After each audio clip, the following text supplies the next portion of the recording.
Have you ever felt like someone was inside your mind, writing your thoughts before you even knew you had them? This isn't just a metaphor, it happened to me, and what it revealed shattered everything I believed about who I am. It started with a notebook, not mine. I found it in the university library, tucked between two forgotten volumes of Hegel and Kierkegaard. The notebook was plain, black, worn, the kind you'd pass by without a second glance. But the moment I opened it, I froze. The first page read, "The question isn't who you are, but who you've been pretending not to be." My chest tightened. I flipped to the next page. Each line felt like it was written for me, not about me, to me. You hide behind ideas but fear what's underneath them.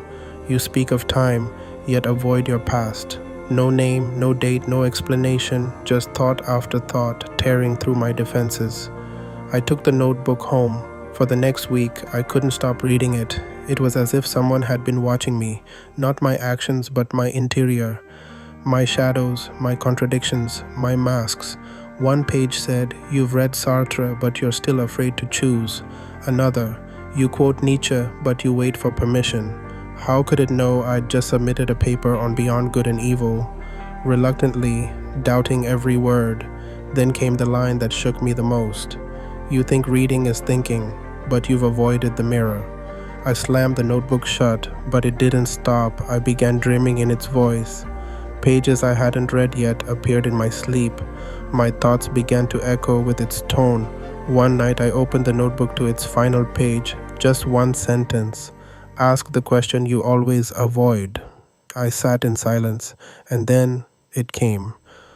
What if I'm not the thinker of my thoughts? What if I'm just the echo, the narrative that thinks it's in control? What if I am just a story told to make sense of chaos? That night I stopped pretending. I stopped trying to be smart, and I started trying to be honest. I realized something terrifying. Every philosophy I loved, I'd used as armor. I didn't study meaning. I used it to avoid meaninglessness. And the notebook, it wasn't magical. It was just a mirror I wasn't ready to face. Philosophy isn't about answers, it's about being vulnerable enough to ask the real questions, the ones that shake your identity and leave you naked in front of truth. We talk about Plato's cave, but some of us build new caves out of books and ideas. We decorate our shadows with citations. That notebook, it didn't teach me anything I didn't already know. It just forced me to admit what I'd always known and hidden. And that's the core of philosophy, self-confrontation. Not abstract reasoning, not cleverness, but the courage to ask, what am I avoiding by pretending to understand? I left the notebook where I found it, between Hegel and Kierkegaard. Maybe you'll find it too. But remember, you don't need someone else's words to wake you up. You just need the one question you're afraid to ask, and the silence to hear the answer.